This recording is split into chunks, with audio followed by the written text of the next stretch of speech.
Bien, muy buenas tardes, estimados estudiantes. En esta ocasión vamos a estudiar un tema muy importante, tanto para nuestra formación como seres humanos, como estudiantes, y también para nuestro examen de admisión. Es el tema de aprendizaje.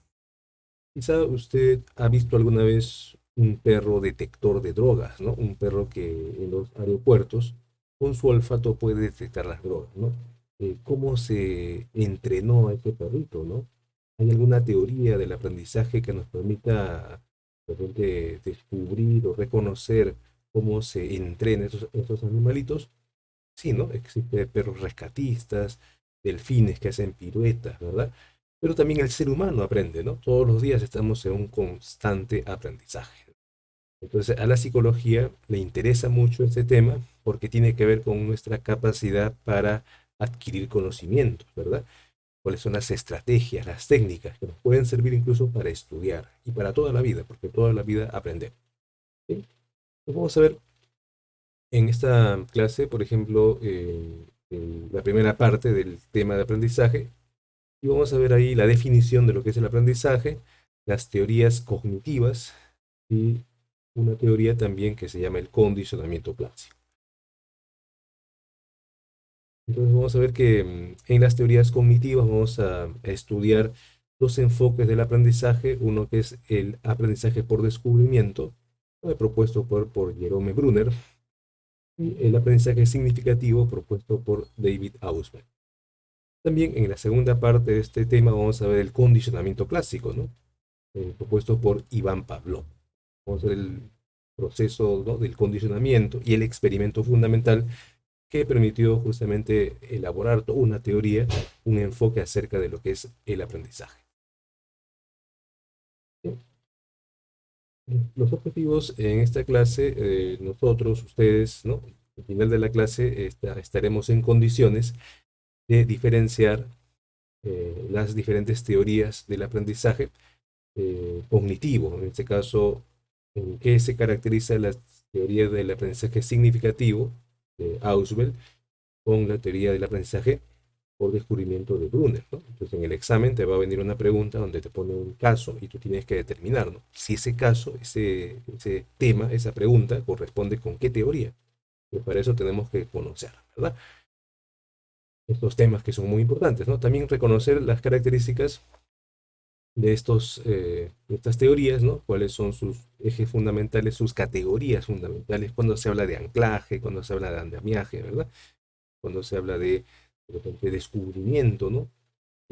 Significatividad del aprendizaje, son conceptos que vamos a ver en esta clase. Y también reconocer las principales características del condicionamiento clásico propuesta por Pavlov, que también ha venido preguntas en el examen de admisión. Entonces, son temas fundamentales, ¿no?, para nuestro examen y para nuestro conocimiento de lo que es la psicología en general, ¿no?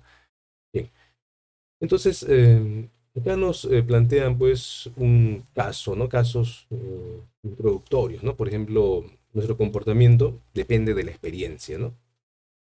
Llorar ante un perro, llorar ante un temblor, ¿no? Tener miedo a una araña, cortar la carne con cubiertos, utilizar el tenedor, ¿no? Utilizar un plato para comer. Son cosas que hemos aprendido, incluso el mismo acto de dormir, ¿no? Usted duerme 8 horas, 6 horas y eso ha sido aprendido. Cuando era un bebé, cuando dormía, ¿no? Dormía 2 horas, dormía 1 hora y se despertaba. Estaba con un sueño irregular, ¿no? Como los gatos, como los perritos. Sin embargo, ya hemos aprendido a estar despiertos gran parte del día y dormidos en la noche. Factorizar un polinomio, ¿no? Hacer cálculos matemáticos, ¿no? Una división polinómica, una factorización, ¿no?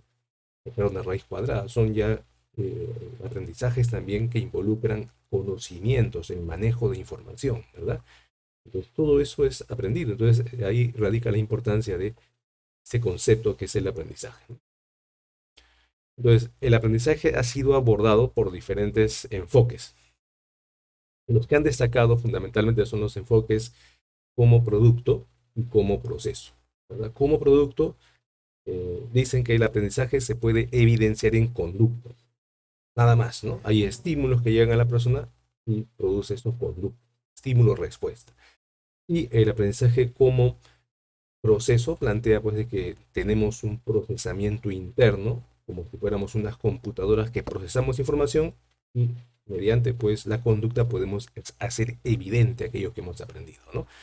Entonces vamos a ver que esos enfoques son el enfoque conductista y el enfoque cognitivista, ¿no? Son dos enfoques que históricamente han marcado, ¿no?, la historia de la psicología. Y eso lo vamos a ver también en esta definición, ¿verdad? Entonces, debemos en esta clase estar, digamos, seguros, ¿no?, de identificar cuáles son los fundamentos que sustentan al aprendizaje, tanto cognitivo, ¿no?, conductista, ¿no? Eh, y también esto nos permitirá, pues, conocer, ¿no?, comprender, analizar estos grandes enfoques acerca del comportamiento humano, ¿verdad? Y también se extiende, pues, en algunos casos al comportamiento animal, ¿no? Como decíamos, un delfín también aprende, ¿no?, un perro también aprende. También podemos entender, ¿no?, y explicar también, ¿no?, por qué y cómo reaccionan los animalitos de acuerdo a los estímulos que hemos ido desarrollando con ellos, ¿no? Y vemos acá, por ejemplo, la niña puede, ¿no?, tenerle miedo a un perro que le ladra y otro día cuando pase por ese lugar o vea a un perro quizá reaccione con miedo, ¿no? Y este niño de repente, con ayuda de un adulto, ¿no?, de otras personas, aprendió a manejar bicicleta, ¿no? Entonces, el aprendizaje se puede definir como un cambio, ¿no?, Eh, en el comportamiento, que puede ser relativamente permanente porque a veces ese cambio puede durar unos minutos, unas horas, unos años o toda la vida. A veces le tenemos miedo a un perro, pero quizá con el paso del tiempo tenemos una mascota y esa fobia se pierde, ¿no? O sea, se desaparece, ¿no? Por eso se habla de relativa permanencia, ¿no? Pero si aprendemos a manejar bicicleta, de repente eso se adquiere y ya no se olvida, ¿no? Por más que uno deje de manejar un mes, 2 meses, hasta un año, uno se sube a una bicicleta y puede manejarla nuevamente, ¿no? Entonces, un aprendizaje puede ser corto, puede ser de larga duración, es un relativo, ¿no? Bueno, vemos acá que la niña huye del perro, ¿no? Y que de repente alguna vez fue mordida por un perro, este perrito parece que quiere jugar nada más, ¿no? Pero ella se asusta, ¿verdad? Entonces, hay experiencias que pueden hacer que nuestra conducta cambie, ¿no? Bien, entonces, ¿cómo se define el aprendizaje? Se define como un cambio en el comportamiento, en la conducta, como resultado de la experiencia. Entonces, la primera característica es eso, ¿no? ¿Cómo se manifiesta que hemos aprendido? En cambios en la conducta, ¿no? Realizar algo. ¿Qué pasa si tu amigo te dice, yo sé aritmética, ¿no? Yo sé geometría, yo sé trigonometría, domino la trigonometría? Con decírtelo no es suficiente, ¿no? Tú de repente podrías preguntarle algo para que te ayude y evidencia, ¿no?, de que sí domina y sí maneja, ¿no? La conducta evidencia que él domina la trigonometría, ¿no? Si tu amigo te dice, yo sé hablar alemán, sé hablar ruso, sé hablar inglés y todos los idiomas, ¿no? Tú le pones un video en ruso, en alemán, en inglés, tiene que, ¿no?, evidenciar que entiende, ¿no?, que puede él interpretar correctamente esa lengua, ¿no? Entonces tiene que hacerse evidente en una conducta, ¿verdad? También es de relativa permanencia, porque lo que aprendemos no lo aprendemos para toda la vida. Hay cosas que aprendemos y lo podemos adquirir durante un tiempo determinado y luego lo olvidamos, ¿no? Quizá alguna vez aprendimos a tocar un instrumento musical en el colegio y después lo dejamos ese instrumento musical y al cabo de un mes, 2 meses, un año ya no lo recordamos, ¿no? A veces también olvidamos de repente, ¿no?, algunas habilidades cognitivas, ¿no? Motrices, ¿no? De repente, ¿no? Por ejemplo, pero hay cosas que no vamos a olvidar, ¿no? Fácilmente, como es atarnos los pasadores, abotonarnos la camisa. ¿Por qué? Porque como son cosas que hacemos constantemente, se consolidan. Pues si bien es cierto, hay cosas que podemos olvidar rápido, hay cosas que podemos recordarlo toda la vida, ¿no? A eso se refiere la relativa permanencia. Bien, y es producto de la experiencia en la medida que para aprender se requiere justamente eh, experimentar, ¿no? Tener una práctica, ejercitarnos. No se puede aprender solamente de repente, ¿no?, Mm, a nivel de un conocimiento, digamos, así visual simplemente, ¿no? Hay cosas que requieren que las ensayemos, ¿no? Se evidencian justamente cuando las ensayamos, ¿no? No somos solamente espectadores, ¿no? Un niño podría aprender a manejar bicicleta solamente viendo videos cómo se maneja la bicicleta. Quizá no, ¿verdad? Quizá no. Tendría que él subirse a la bicicleta y tratar de ensayar lo que vio, ¿no? Practicándolo, ¿no? Y al cabo, pues, de una semana, 2 semanas, quizá ya domina, ¿no? La bicicleta y podría ir a comprar pan con la bicicleta. Entonces, tiene que haber una experiencia, ¿no? A la cual se someta a la persona para poder aprender.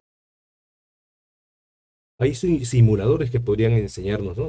De repente a manejar un auto, a manejar un avión, ¿no? Pero ¿será suficiente eso? Yo aprendo a manejar un avión por simulador y ya me puedo subir a un avión, pasajeros, y llevarlos, quizá no, ¿verdad?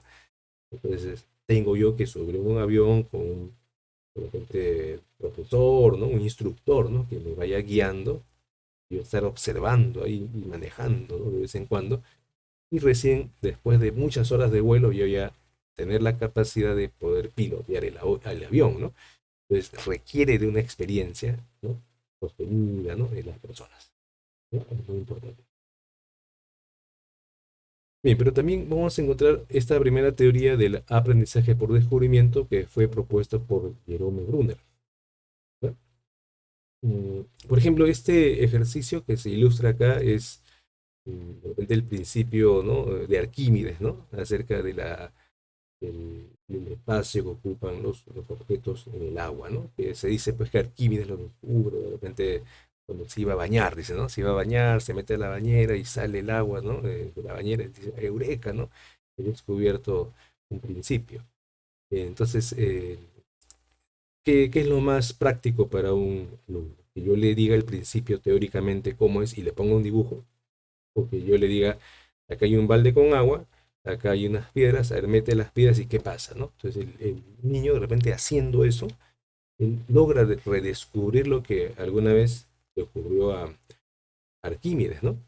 Entonces él ya comienza a explicar, ¿no? A observar, ¿no? A practicarlo varias veces, hasta que con la ayuda del docente puede él ir descubriendo lo que hace mucho tiempo descubrió Inés, ¿no? Esa es un poco la idea, ¿no? La idea es no darle el conocimiento acabado al estudiante, sino someterlo pues a una experiencia que le permita a él descubrir, ¿no? Los conocimientos. Por eso se habla del aprendizaje por descubrimiento, ¿no? Entonces acá el docente debe involucrar, ¿no? Al estudiante en alguna actividad que sea problemática, ¿no? Una situación problemática, que motive, ¿no? Que interese al estudiante. Y el docente debe ir guiándolo, ¿no? Porque no decirle, ¿sabes qué? Acá están los materiales, a ver, descubre tú solo, yo me voy a tomar mi desayuno, ¿no? Y regreso en 2 horas a ver qué pasa, ¿no? Yo tengo que estar ahí, presente, ¿no? Para guiarlo, orientarlo, ¿no? Eh, para que ellos vayan construyendo, que la palabra construcción hace referencia a que los conocimientos se van elaborando, se van reelaborando, es como un programa de computadoras que uno va a ir reformulando, ¿no? Algo así como que tienes una versión beta, versión 1, versión 2, ¿no? Versión, ¿no? Plus, ¿no? Entonces ya comienza uno a desarrollar, ¿no? Una capacidad, ¿verdad? Se construye entonces el conocimiento. Acá mira, date cuenta del concepto construcción, ¿no? El conocimiento, el aprendizaje. Bien, el docente dice, antes que dar el conocimiento acabado, tiene que buscar que el alumno se interese, se motive por descubrir algo, ¿no? Es como cuando en el colegio te decían, lleva un vaso transparente, algodón y semillas, ¿no? Y envolvías ¿no? las semillas con el algodón, le echabas agua y al cabo de un tiempo tú veías crecer la planta, ¿no? Entonces al cabo de una semana veías las raíces, el tallo, y al cabo de unas semanas veías ya el fruto y todo, ¿no? Entonces ese ejercicio que hemos realizado todos en el colegio se guiaba por este enfoque, ¿no? Que en vez que la profesora venga con una lámina y te diga, esta es la planta, ¿no? Esta es una foto de la planta, ¿no? Sus tallos, sus raíces, sus frutos, se acabó, ¿no? En media hora te explicó eso y tú lo aprendiste. No, no, se ha demorado una semana, 2 semanas en enseñar lo mismo, pero ¿cuál es el aprendizaje más sólido, ¿no? El que se hace con la lámina o el que se hace con la experiencia, ¿no? Claro, evidentemente el que se hace con la experiencia, el hecho de participar, ¿no? Ya se te queda grabado para toda la vida, ¿no? Pues por eso ahí se busca motivar, ¿no? Al estudiante, ¿no? Que te interese. Eh, Y acá es importante este razonamiento inductivo, ¿no? Porque va a partir de algunas pistas iniciales que el docente va a dar y el alumno él mismo tiene que dar sus explicaciones. O sea, el docente no le va a explicar, ¿no?, el concepto, sino el docente va a buscar que el alumno vaya construyendo ese conocimiento, ¿no? Sobre descubrir las reglas, los principios, los conceptos, ¿verdad? Entonces el alumno lógicamente podría decir, ¿no?, que para qué está el tallo, ¿no? ¿De dónde toma el agua las hojas? Del tallo, va a decir, ¿no? De repente él ya observando nada más, y del tallo se sube o de las raíces, ¿no? De las raíces sube hacia el tallo, ¿no? Desde las raíces absorbe el agua la plantita y lo sube al tallo, ¿no? Entonces él podría dar esa explicación, ¿no? Podría equivocarse a veces, ¿no? Pero al final el docente lo va a guiar para que él vaya dando sus respuestas, ¿no? Entonces, el docente, voy sacando, podría impulsar el desarrollo de habilidades para que los estudiantes descubran en forma activa, ¿no? En este caso sería el principio de Arquímedes, ¿no? La relación entre el volumen de un objeto que se sumerge en el agua y el volumen de la cantidad de agua que se desplaza, ¿no? Luego de sumergir el objeto, ¿no? En ese caso, si el alumno logra conceptualizar esto con sus propias palabras, quizá no muy precisas, ya estaría dando un paso más importante que el simple hecho que el docente le muestre una lámina o le explique esto teóricamente, ¿verdad? Entonces acá dice, con la orientación del docente, los estudiantes podrían descubrir el principio de Arquímedes.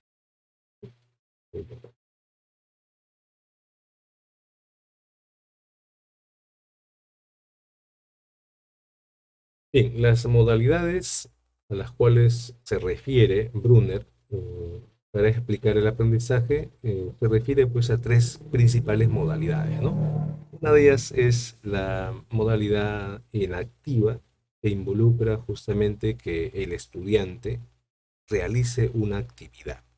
En el caso de la semilla, ¿no?, el algodón y el agua y el vaso, eras tú el que, ¿no?, el que envolvía la semilla con el algodón, ¿no?, le echabas el agua, observabas todos los días, ¿no?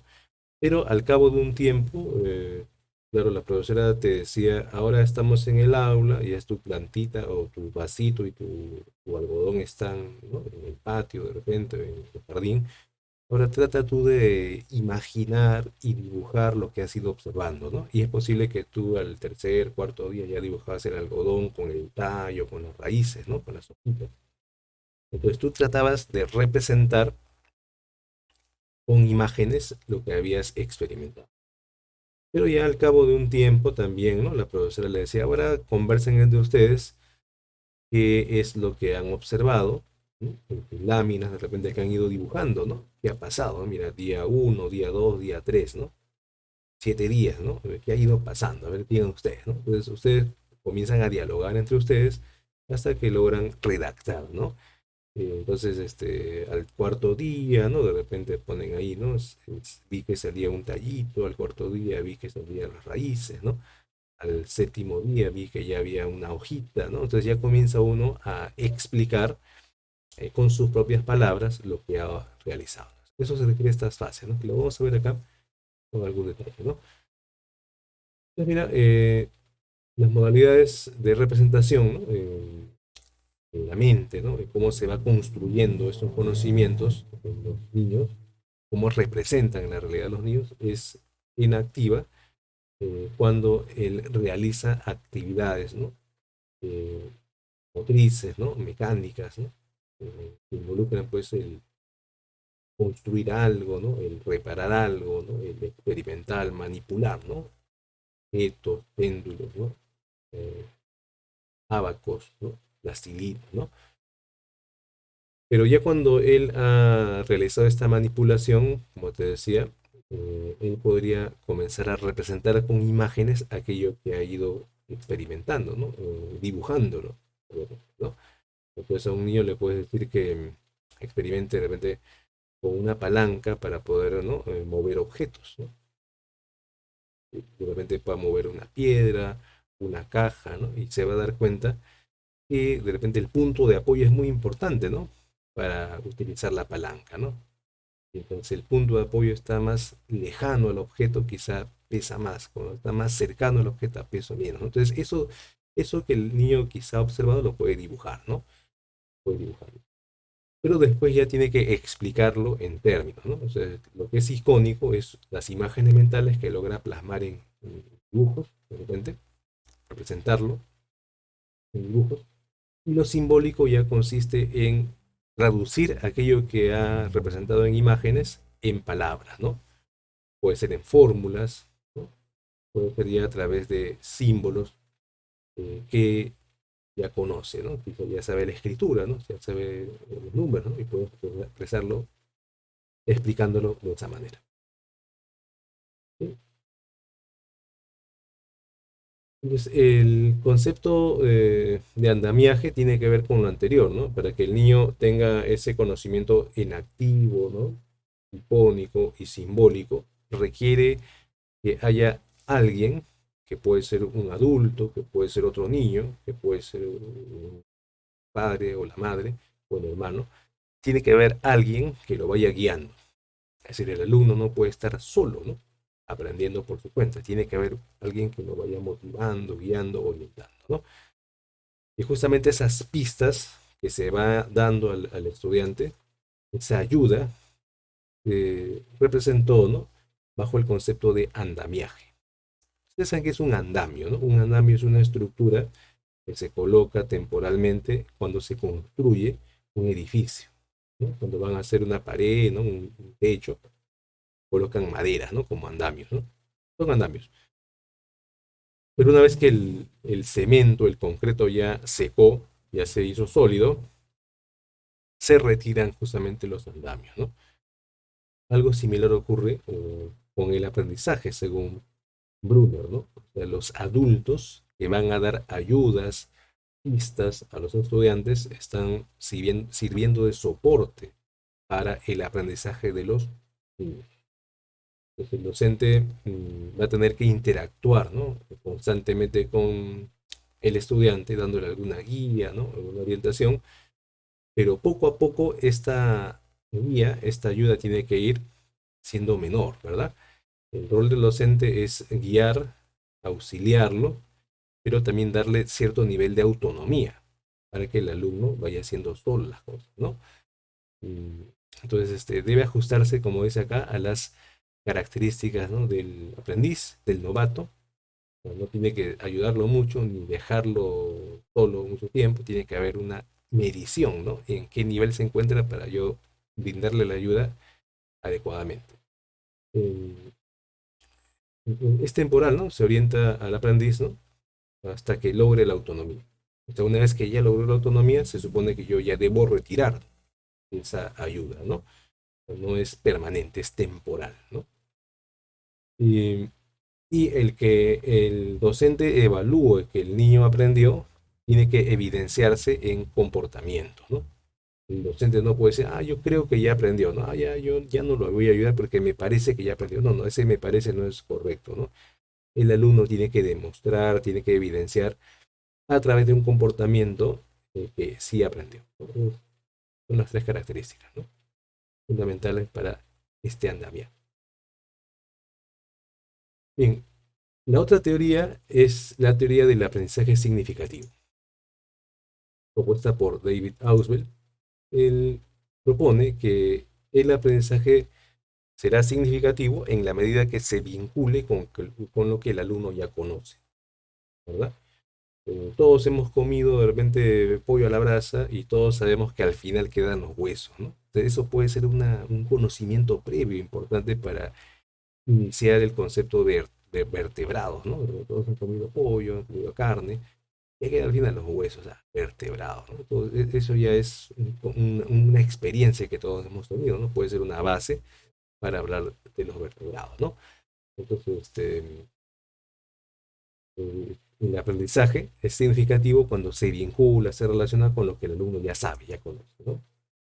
Eh, y ese conocimiento debe incorporarse a la estructura cognitiva del estudiante. O sea, el estudiante en su mente tiene así como una especie de rompecabezas, ¿no? Que tiene que ir armándose, ¿no? Tiene que ir formándose. Eso debe corresponder, ¿no? Esas piezas deben encajar, ¿no? En algo que ya tiene el alumno, ¿no? Como un rompecabezas incompleto, ¿no? Que hay que ir completándolo, algo así. Entonces, puede ser la figura, ¿no? Ese nivel, ¿no? Em, Entonces, es más significativa la información cuando más se vincula con lo que el alumno ya sabe, ¿no? Un ejemplo sencillo sería, pues, si un alumno eh, quiere aprender a multiplicar, tiene que saber primero sumar, ¿no? Si no sabe sumar, no podría intentar aprender a multiplicar, ¿verdad? Entonces, el conocimiento previo de la suma, de la adición, es muy importante para la multiplicación, ¿no? Y si un niño quiere aprender a sacar una raíz cuadrada, tiene que saber primero lo que es potenciación, ¿no? Si no sabe qué es una potenciación, quizá le sea muy difícil entender lo que es una raíz cuadrada o el concepto de raíz cúbica también, ¿no? Entonces, esos dos conceptos, ¿no? Se vinculan entre sí, ¿no? Uno es la base para el otro, ¿verdad? Em, por ejemplo, un niño puede aprender que los cangrejos tienen un exoesqueleto, ¿no? O esqueleto exterior, ¿verdad? O sea, a diferencia, pues, de nosotros que nuestro esqueleto es interno, el niño podría aprender que el cangrejo tiene una estructura externa, ¿no? De repente, ¿no? Imagínate ese concepto, ¿no? Ya no es como el pollo que tiene huesos, como los seres humanos que tenemos huesos internamente, ¿no? Sin embargo, los cangrejos tienen el exoesqueleto, ¿no? Eso puede aprenderlo de repente por una serie de prácticas, experiencias, ¿no? Puede adquirir. Bien, ¿cuáles son los requisitos para que el aprendizaje sea significativo? Tiene que haber una significatividad lógica del material, ¿no? Tiene que haber una significatividad lógica del material, ¿no? Que ese material tenga una estructura interna, que tenga una organización, vinculado lógicamente, ¿no? Entre conceptos que ya se ha ido logrando. eh, y la información debe corresponder justamente con esa característica para que el alumno pueda aprenderlo, ¿no? O sea, el conocimiento no puede estar desordenado, desorganizado, y lógicamente incoherente, ¿no? Eso es lo correcto, ¿no? Eso es lo correcto.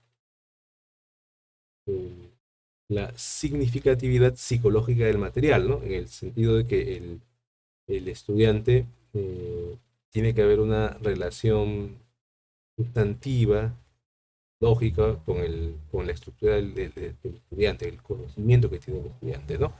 O sea, ya cómo se vincula lo que el alumno sabe con lo que yo le voy a enseñar, ¿no? Esa es un poco la idea. ¿Alguna vez usted ha querido leer un libro de astrofísica de repente o de física nuclear? De repente sí, tiene el interés, pero cuando lo comienza a leer no se vincula con lo que usted sabe, ¿no? Porque sus conocimientos básicos de física quizás no le permiten entender esos conceptos, ¿no? O entender un libro de bioquímica de repente, los términos de categorías, en la tercera página yo ya me perdí, ¿no? De repente, ¿no? Porque para mí no tiene significatividad psicológica porque no se vincula con lo que yo sé. Pero sí tiene de repente significatividad lógica, ¿no? O sea, sí está lógicamente bien organizado, pero no tiene para mí ese significado psicológico, ¿no? Bien. En la actitud favorable del alumno, eso es lo fundamental también, ¿no? Porque el alumno tiene que darle sentido a lo que aprende, hacia un fin, hacia un objetivo, ¿no? Vinculándose con lo que ya conoce, pero tiene que haber una motivación, ¿no? El para qué voy a aprender esto, ¿no? Entonces, el docente debe convencer al alumno de que lo que va a aprender es importante, ¿no? Es importante, le tiene que dar sentido, y él está seguro, ¿no? De que ese conocimiento se vincula con lo que él ya sabe, ¿verdad? Tiene que haber esa certeza, esa seguridad. Bien. Bueno, los tipos de aprendizaje, según Auswell, y esto fue motivo también de pregunta de examen de admisión, es el aprendizaje de representaciones, ¿no? Eh, Es algo así como que el niño, ¿no? Cuando somos pequeños, asociamos una palabra con un objeto, ¿sí? De manera a veces arbitraria, a veces, ¿no? Pero es la primera forma de vinculación, ¿verdad? Por ejemplo, un pequeño podría vincular que todas las personas que tienen cabello largo son mujeres, todas las personas que tienen cabello corto son hombres. Y si un día en el carro está viajando con su mamá, puede ver a un joven que viene con cabello largo, ¿no? ¿Y qué puede pensar él? No, mira, una nena, una niña, diría, ¿no? Y sube una señorita con cabello corto, ¿no? Y él puede, ah, mira, mira, un joven, un niño, ¿no? Podría, porque él está vinculando esos dos, esa imagen con la palabra de manera arbitraria. Él no sabe el concepto de qué es niño, de qué es niña, ¿no? De qué es varón, qué es mujer. Pero después ya de un tiempo va a tener esa capacidad de diferenciar, ¿no? A pesar de que tenga cabello corto o cabello largo, eso no va a ser determinante, ¿no? Para decir quién es varón o quién es mujer. Eso va a ser ya otra forma, otro nivel de aprendizaje, ¿no? Entonces eso ya involucra un concepto, ¿no? El concepto mujer, el concepto varón, el concepto perro, el concepto gato, ¿no? Entonces, cuando ya diferencia de repente un caballo de un perro, de una vaca, ¿no? Entonces, es porque ya ha ido formando conceptos, ¿no? Que de alguna forma está estableciendo cuál es su cualidad que lo diferencia de los otros seres, ¿no? Sin embargo, cuando tiene un aprendizaje por representaciones, a veces al caballo, a la vaca, al burro, igual le dice perro, ¿no? Porque simplemente asocia una imagen con un nombre. Pero ya cuando establece vínculos entre conceptos, ¿no? Puede decir ese perro es vertebrado, ¿no? Ese perro es una mascota, ese gato es una mascota, entonces ya está formando proposiciones, ¿no? Está estableciendo relaciones lógicas entre conceptos, ¿no? Ya lo puede expresar a través de ideas, ¿no? Nos ponen los ejemplos, ¿no? Eh, para entender la frase el perro es un animal, ¿no? Y en consecuencia un ser vivo tiene que manejar el concepto animal y el concepto ser vivo, ¿no? Es el ejemplo, ¿no? Que nos permite entender esta idea. Entonces, creo que en el examen viene una pregunta con respecto a la palabra mamá y la foto de la mamá, ¿no? Entonces, los niños a veces aprenden que mamá es aquella persona que como imagen tienen inmediata de su propia madre, ¿no? De su propia mamá. Si otro niño dice, yo tengo mi mamá, a veces el niño puede decir, no, no, tú no tienes mamá, yo tengo mamá, ¿no? Y la profesora le puede explicar, no, pero todos los niños tienen mamá, ¿no? Y quizá él recién ahí entiende el concepto mamá, ¿no? Porque mamá no es solamente la persona que está en casa, que lo atiende, sino mamá es un concepto, ¿no? Que se aplica a todas las mujeres que tienen hijos. Al final, eso es algo que él ha ido formando, ¿no? Ha tenido que formar. Todos hemos tenido que pasar por eso. ¿Sí? ¿Cómo se organiza el aprendizaje significativo? Vamos a encontrar un aprendizaje subordinado. Es acá que las nuevas ideas se hayan subordinadas jerárquicamente a las ya existentes, ¿no? Entonces la nueva idea es como un ejemplo del concepto ya formado, ¿no? Si el niño ya sabe el concepto mamífero, lo que ya sabe, eh, y solamente aprendió que mamífero es el perro y que mamífero es la vaca de repente, ¿no? Pero si le muestran otros animalitos, como el conejo, el elefante, el ratón, o quizá animales que él no conoce, que lo ve por primera vez en una foto, un video o en el zoológico, y él atendiendo a sus características se da cuenta que tiene ¿no? Es una cebra, ¿no? Hembra que tiene igual, ¿no? Su ubre, sus tetillas, ¿no? Así como la vaca, ¿no? Entonces vamos a encontrar que este pequeño ya puede extender ese concepto de mamífero a otros seres, ¿no? Entonces la nueva idea es un ejemplo del concepto ya existente, ¿no? Entonces ahí se habla de un aprendizaje subordinado. Y te dice acá que es el concepto de diferenciación progresiva, ¿no? Entonces va extendiendo el concepto mamífero con varios ejemplos, ¿no? Varios ejemplos. Entonces, eh, la idea. Mm, Pero también puede ser el aprendizaje súper ordenado, ¿no? Donde la nueva idea, un concepto de mayor generalidad, ¿no? Acá se da lo que se llama la reconciliación integradora, ¿no? Entonces, el niño quizá ya conoce, como dice acá, ¿no? Ya conoce que es un serrucho, un alicate, un desarmador, ¿no? Él conoce a todos esos elementos por separado. Pero un día su papá le dice, a ver, hijito, pásame esa herramienta. Y el hijito le dice, papá, pero yo no veo ninguna herramienta, no sé qué es herramienta, yo lo que veo es un serrucho. No, pásame, el serrucho es una herramienta. Ah, ya, toma la herramienta, dice, ¿no? Nuevamente, al día siguiente, hijito, pásame la herramienta, ¿no? Ah, te paso el serrucho, no, pásame el alicate, no, pero tú me dijiste que la herramienta era el serrucho, no, también, y el alicate es una herramienta. Un ratito, papá, explícame mejor. Serrucho, desarmador, ¿no? De alicate, son herramientas, sí, son herramientas. Primero porque se usan, ¿no? Para arreglar algo, ¿no? Tienen un uso así, ¿no? Manual. Y entonces él ahora une, reconcilia aquellos elementos que estaban separados, los reconcilia bajo el concepto herramienta. Entonces, el nuevo concepto que él aprendió es el concepto herramienta, ¿verdad? Es la nueva idea. Por eso se habla de una reconciliación. ¿Quiénes se reconcilian? Los que estaban separados, ¿no?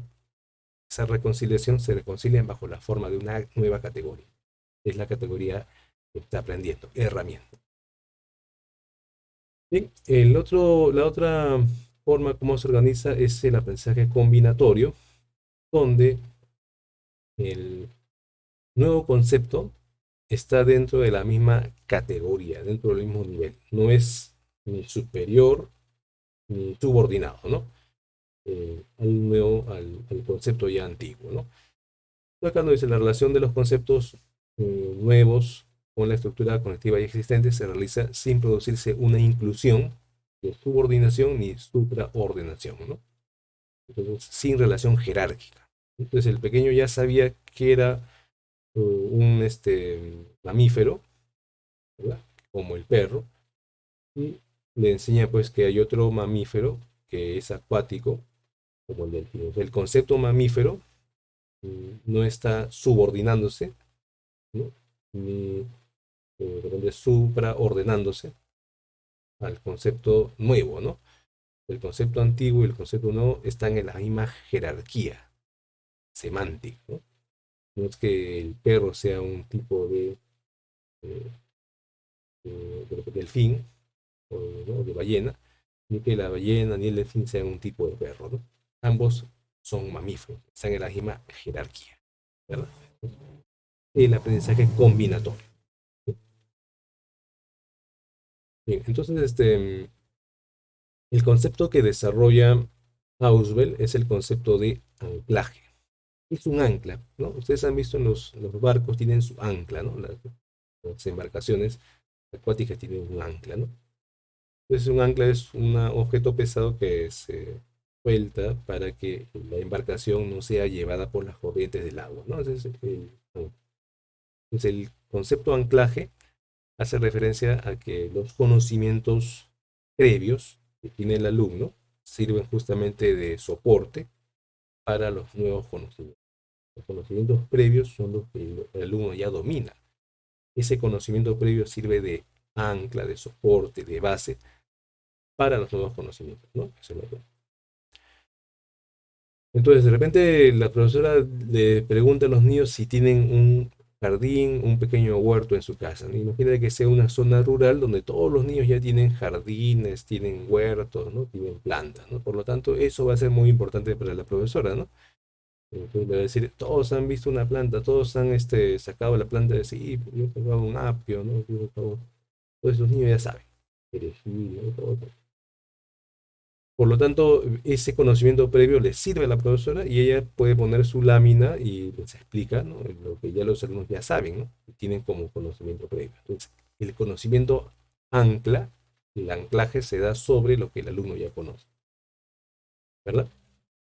Pero si fuese el caso, de repente, que trata pues, de una zona urbana, los niños viven en departamentos, no conocen muchas plantas, quizá allí eh, ¿no? La profesora les puede decir a la mamá que les envíe pues un apio, ¿no? Planta, ¿no? Para que lo analicen en clase, ¿no? Para que vayan familiarizándose, ¿no? Entonces, sin embargo, acá en el ejemplo que nos ponen se ve niños que ya tienen esa experiencia previa, ¿no? Todos ellos, ¿no? Las experiencias previas con el objeto de conocimiento y los contenidos asimilados anteriormente pueden funcionar como puntos de anclaje, ¿no? Es muy importante, ¿no? Entonces, son los elementos, ¿no?, que están en la estructura cognitiva del alumno, en su memoria de largo plazo. eh, y ese conocimiento nuevo que yo voy a brindar se tiene que vincular con la estructura cognitiva que ya tiene el alumno, ¿no? Las nuevas ideas, nos dicen acá, conceptos, proposiciones, se pueden aprender significativamente en la medida que otras ideas, esa estructura que ya tiene el sujeto, el estudiante, funcionen como puntos de anclaje. Mientras más vinculado esté lo que yo voy a enseñar con lo que el alumno ya sabe, justamente sería más significativa esa enseñanza, ¿no? Entonces,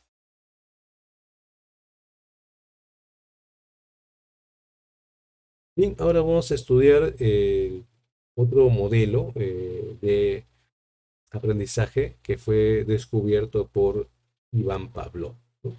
Pavlov bueno, fue un médico, fisiólogo, eh, que realiza un experimento, bueno, que se ilustra en esta lámina, ¿no? Había eh, atado un perro, ¿no?, con unas cuerdas a esta situación experimental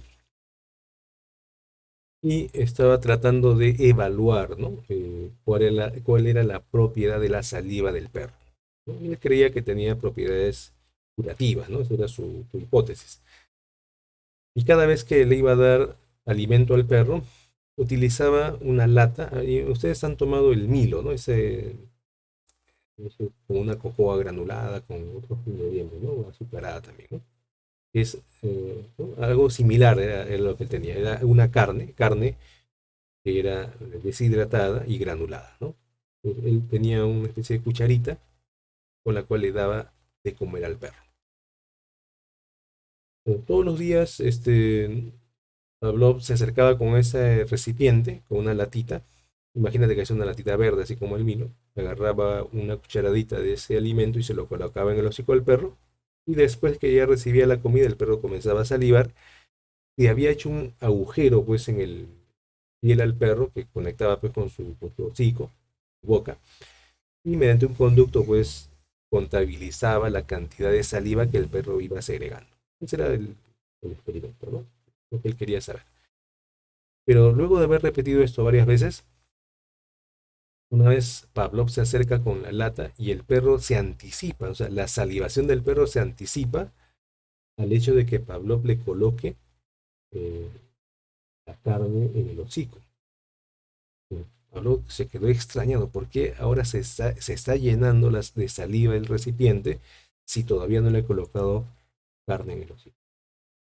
Entonces es una forma de reflejo psíquico, dijo, ¿no? Porque la sola visualización de la lata está generando en el perro la salivación. Él lo llamó reflejo psíquico, pero como él era un científico así bastante disciplinado, trató de llevarlo esto a la experimentación. Abandonó el objeto que tenía de estudio, que era analizar la saliva del perro, y comenzó a investigar por qué, ¿no? La pregunta era, ¿por qué saliva el perro al ver la lata verde, ¿no? En ese caso era el ejemplo que le estamos poniendo, ¿no? Entonces, por eso él, ¿no?, llegó a definir el condicionamiento clásico de la siguiente manera, ¿no? Es un proceso por el cual el sujeto, el organismo, aprende, ¿no?, a responder ante un estímulo por efecto de una asociación de estímulos, ¿no? Esa es un poco la definición muy general, ¿no?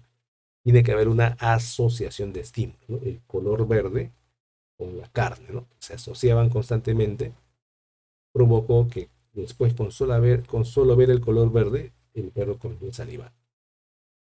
Un ejemplo similar vino en el examen, hace mucho tiempo, ¿no? Decía, una enfermera coloca una inyección a un pequeño, ¿no? El pequeño llora de miedo, ¿no?, por el dolor que le provoca. Después, ¿no?, cuando ve este pequeño, después cuando está en el carro viajando con su mamá a la casa, ve a una señorita que sube vestida de blanco. El pequeño ve a la señorita y se asusta y comienza a llorar, ¿no? Y de bajarse del carro. hijito, ¿qué te pasa? ¿Por qué estás llorando, no? ¿Por qué no dejas que se siente la señorita acá, no? Y está llorando, quiere salir, ¿no? Entonces, claro, en ese caso lo que ha ocurrido es que el pequeño asoció, ¿no? Su mente de manera ¿no? Involuntaria asoció el color blanco con la experiencia dolorosa. Pero cada vez que vea a una persona de blanco va a sentir miedo, ¿no? Dolor en el brazo. Ahí ¿no? Se produjo una asociación de estímulos, ¿no? El color blanco con la inyección que recibió el dolor, ¿no? Que le provoca, ¿verdad?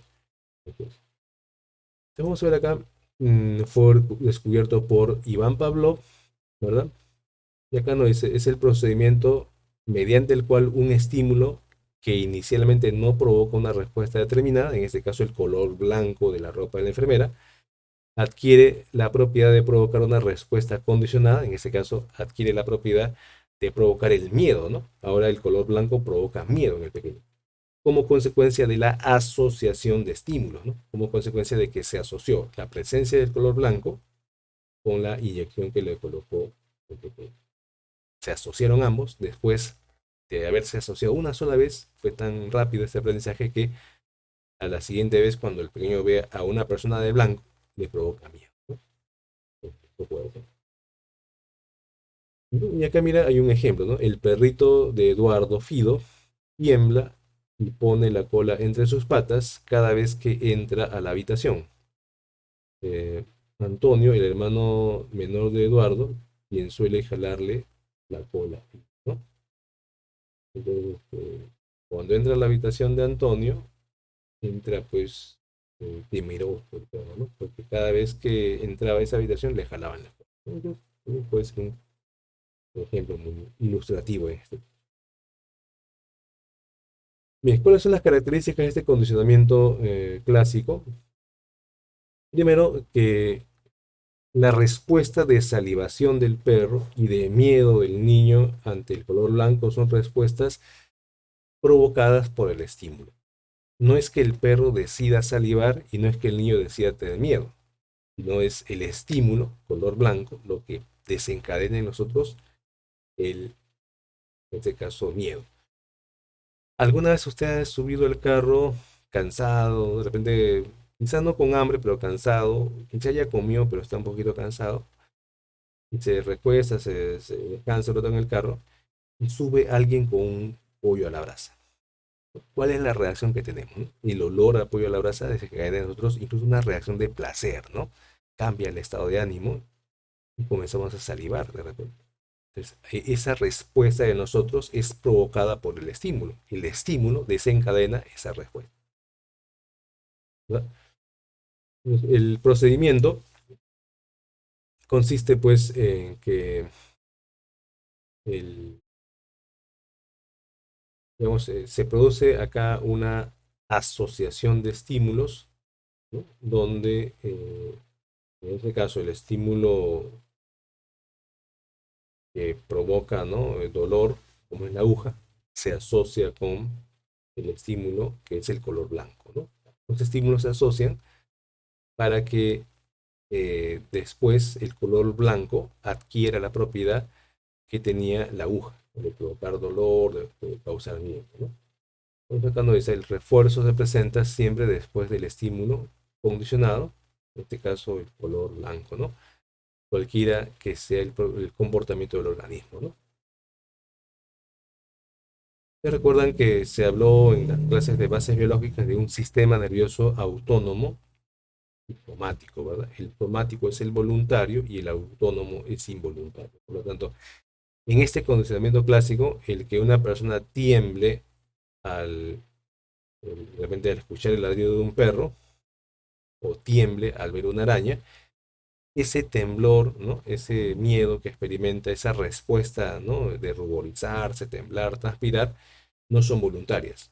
Son respuestas desencadenadas por el sistema nervioso autónomo, ¿no? Que obedece justamente al sistema límbico, ¿no? Que va a desencadenar esas respuestas. Nosotros, ¿no? Los animales también, ¿no? Las respuestas son viscerales. ¿A qué se refiere la palabra visceral? Vísceras, ¿no? ¿Cuáles son las vísceras, no? Ustedes han escuchado hablar cuando van al mercado, ¿no? Deme pollo sin vísceras, ¿no? Claro, tiene que sacarle los intestinos. Deme el pescado sin vísceras, señora, por favor, límpialo bien, ¿no? Claro, las vísceras es todo lo que está dentro del organismo, ¿no? Glándulas salivales, el corazón, ¿no? También los riñones, el hígado, todo, ¿no? Todo con vísceras, ¿no? Entonces, son viscerales, respuestas viscerales por ejemplo, la transpiración, ¿no? La transpiración de miedo sería una respuesta visceral, ¿no? Involuntaria. Es involuntario, por lo tanto, y se produce la asociación de estímulo, ¿no? Estímulo neutro con estímulo incondicional. Lo vamos a ver acá en sus elementos. Bien. Entonces, para investigar este aprendizaje, Pavlov creó una situación artificial. Entonces dijo, si el perro salivaba cuando veía la lata de color verde, ahora yo voy a utilizar un estímulo que quizá el perro no ha escuchado con frecuencia, pero si lo escucha yo sé que lo va a atender, ¿no?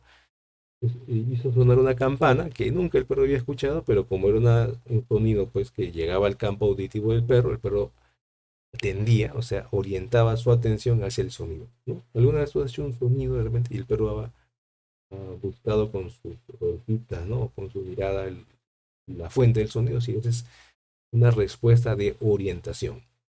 Y ese estímulo, que es la campanita, lo llamó estímulo neutro, ¿no? Porque no provoca ninguna respuesta especial, solamente la atención. El estímulo incondicionado viene a ser un estímulo que desencadena una respuesta natural en el perro, una respuesta involuntaria, instintiva, se le podría decir, ¿no? Natural, vamos a decir, no aprendida. Entonces, si a un perro o a un ser humano nos colocan algo dentro de la boca, sea carne, o sea una piedrita, o sea una canica, vamos a desencadenar una respuesta automática, que es la salivación. ¿Ya? En este caso, esa respuesta no la podemos controlar, ¿verdad? Si sube la temperatura de nuestra habitación, ¿qué se provoca en nosotros? La transpiración, ¿no? ¿Esa transpiración la puedo controlar? No, es algo natural. ¿Ya? Si picamos cebolla y ese humor, ese vapor de la cebolla llega a nuestros ojos, ¿cuál es la respuesta? Lagrimia. El estímulo incondicionado es aquel estímulo que va a desencadenar una respuesta natural, respuesta incondicionada. ¿Ya? Siempre asocian esa parte. ¿Eh? Importante. ¿De qué consiste el proceso de condicionamiento? En presentar de manera simultánea el estímulo neutro con el estímulo incondicionado. O sea, mientras se hacía sonar la campana y el perro estaba escuchando el sonido de la campana, le colocaban carne en el hocico al perro. Y el perro comenzaba pues a salivar, ¿no? A la vez que escuchaba la campana. Este procedimiento se repitió una, dos, ¿no? Cuatro veces, muchas veces, hasta que de pronto, con el solo hecho de hacer sonar la campana, el perro comenzaba a segregar saliva, ¿no? Comenzaba.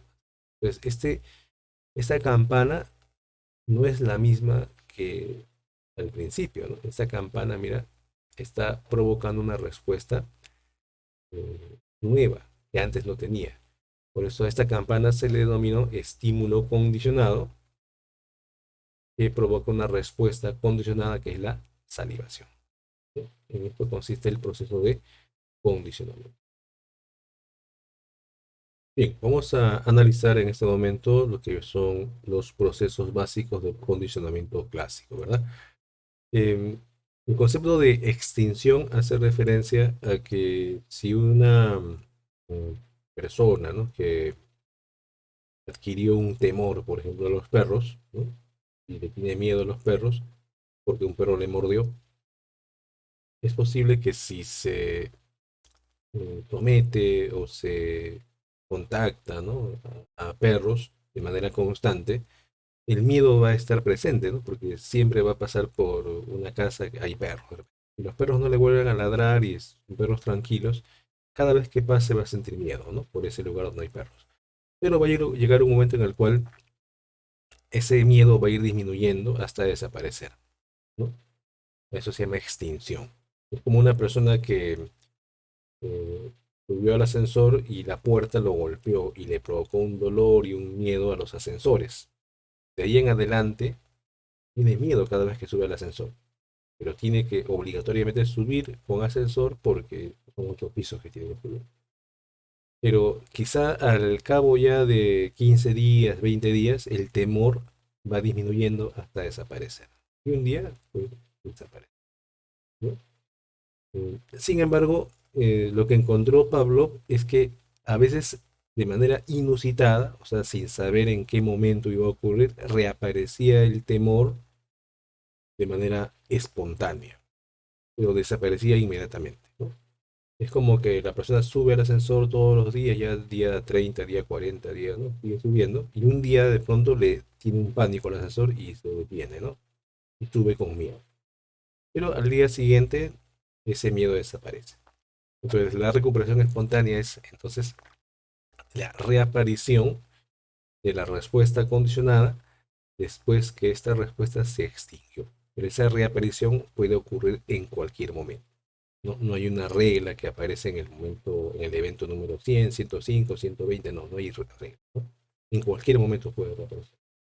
Entonces esta niña le tenía miedo a los perros, pero como tenía una mascota que veía todos los días, fue perdiendo el miedo hasta que de pronto un día ve al perro, ve a la mascota y reaparece el miedo, ¿no?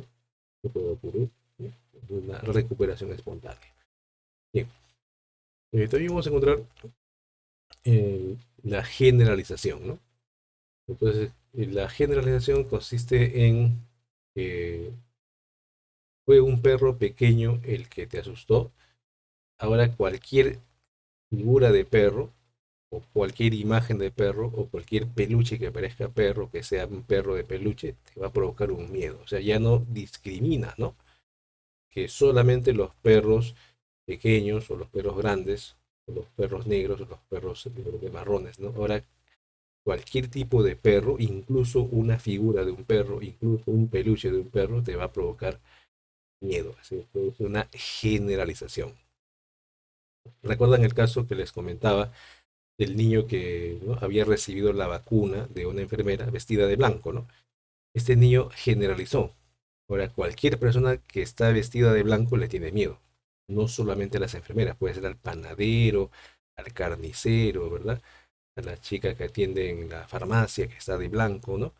A cualquier persona. Entonces, ahí se llama una generalización. Entonces, por eso acá nos dice que la tendencia a emitir respuestas condicionadas frente a estímulos similares, ¿no? Al estímulo que fue condicionado, ¿no? Entonces, Melina también le empezó a tener miedo a otros perros, ¿no? Pequeños, grandes, marrones, de todo tipo de color. Y la discriminación es cuando le tenemos, por ejemplo, miedo a un tipo de perro, ¿no? Por ejemplo, a los perros de repente bulldog, ¿no? Los perros bulldog parecen, ¿no?, así enojados, ¿no? Entonces, quizá a ese perro le tengo miedo, pero otro tipo de perros, un perro chow chow, un perro chihuahua, ¿no? Ese perro no le tengo miedo, pero sí el bulldog, ¿no? De repente, ¿no? Entonces, porque he realizado una discriminación, ¿no? La tendencia a emitir la respuesta condicionada ante estímulos específicos, ¿no? Específicos. Y ese miedo no aparece ante estímulos diferentes a ese perrito en este caso, ¿no? Entonces nunca le tuvo miedo a los perros grandes, ¿no? O sea, solamente le tenía miedo a los perros pequeños, pero nunca a los perros grandes, ¿no? Una discriminación, ¿no? Bien.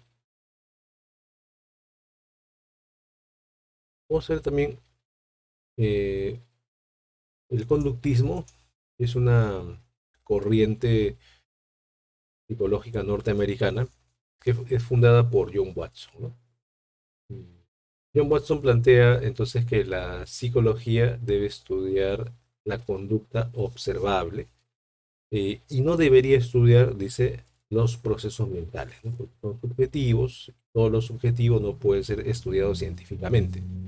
Eh, ¿No? Debe descartarse todo lo que haga mención a actividad psíquica interna, subjetiva, mental, ¿no? Eh, Introduce el método científico de las ciencias naturales para investigar al psiquismo, al comportamiento humano, ¿no? Entonces, él no aceptaba, por ejemplo, la palabra pensamiento, ¿no?, como algo que ocurre dentro de nosotros. él planteaba que hay conductas, ¿no?, que evidencian que somos, que razonamos, ¿no? O sea, que tenemos inteligencia. La inteligencia no se define como algo mental, interno, subjetivo, sino como acciones inteligentes, ¿no?, conductas inteligentes, sería la idea. Cuando conoce la investigación de Pavlov acerca del condicionamiento clásico, adopta esa metodología y va un poco más allá, ¿no? Porque Pavlov lo aplicó con perros. Pero mira, Watson lo aplica con lo que viene a ser niños, ¿no? Tenía, bueno, una enfermera, ¿no?, que le ayudaba, que propone, ¿no?, de que su hijito de la enfermera sea, pues, el primer ser humano que va a ser condicionado con el condicionamiento clásico de Pavlov, ¿verdad? Entonces, este pequeño se llamó Albert, ¿no? Albert, el hijo de Rosalie Reiner, el cual, pues, le presentaron un conejo. El pequeño quería coger al conejo, quería jugar con el conejo y detrás de él comenzaron a provocar un ruido intenso, ¿no? Ese ruido intenso pues asustó al pequeño, que comenzó a llorar, ¿no? Ya, entonces ya no agarraba al conejito. En este caso se pone ejemplo con una rata blanca, ¿no? Y como eso se repitió varias veces, al cabo ya de 3, 4, 5, 10 veces, la sola presencia del conejo o de la rata blanca generaba ya en el pequeño Albert, eh, comenzaba a llorar con la sola presencia. Entonces, es un experimento polémico del cual hay fotos, hay incluso videos, que pues en la actualidad no sería permitido, ¿no? No sería aceptado, ¿no? Ciencia actual. Y lo vamos a ver en este esquema, ¿no? Al inicio, pues el ratoncito blanco era un estímulo neutro que solamente provocaba en Albert la curiosidad, la atención, ¿no? Y el ruido intenso, ¿no?, de un metal, ¿no?, desencadenaba la respuesta natural, pues, de Albert de llorar, del miedo, el susto, el llanto, ¿no? ¿En qué consistió el condicionamiento? Justamente en presentar en forma simultánea, ¿verdad?, el sonido intenso del metal con la rata blanca, ¿no?, de forma simultánea. Y la respuesta de Albert pues, fue mirar a la ratita y comenzar a llorar, ¿no?, por el ruido intenso que estaba provocándose delante de él, ¿no? Después de repetir esto varias veces, la sola presencia de la ratita blanca desencadenaba la respuesta del llanto, del miedo de Albert, ¿no? La ratita blanca que vemos aquí al final ya no es la misma que la del principio, ¿no?, sino es una ratita que adquirió una propiedad, la propiedad de desencadenar una respuesta que antes no provocaba. Por lo tanto, al estímulo ratita que adquirió esa propiedad se le llama estímulo condicionado, y la respuesta del Albert, ¿no?, de llorar ante este ratoncito es la respuesta condicionada, ¿no?, la respuesta aprendida, ¿verdad?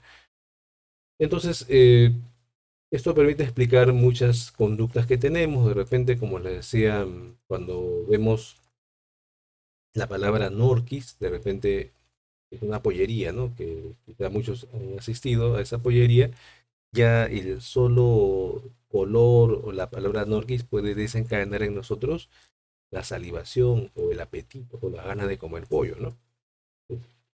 La palabra Norquis sería entonces un estímulo condicionado, ¿no?, que ha sido asociado varias veces pues con el comer el pollo, ¿no? Por esa razón no es casual que cuando tú vas a una pollería, no, porque cualquier pollería te ponen, ¿no?, como un individual, un papelito, ¿no? Un papelito ahí con la palabra Norquis y varios pollitos ahí, ¿no? Entonces los niños comienzan a jugar. Entonces ya niños, adultos están asociando justamente el color de la palabra Norquis, el nombre de Norquis, con el deleitarse con el pollo, ¿no?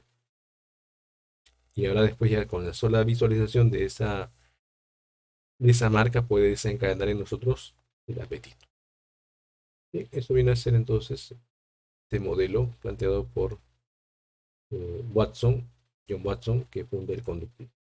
Bien, acá tenemos una bibliografía, todos estos libros que se ubican acá se pueden encontrar en línea, en internet, ¿no? La mayoría de libros. Se puede, si le interesa, ¿no?, algún concepto, alguna idea, puede buscarlos la bibliografía que se ha utilizado para este caso. En todo caso, este sería ya el fin de este capítulo. Estudié bastante. Ahora vamos a pasar al desarrollo de la práctica dirigida.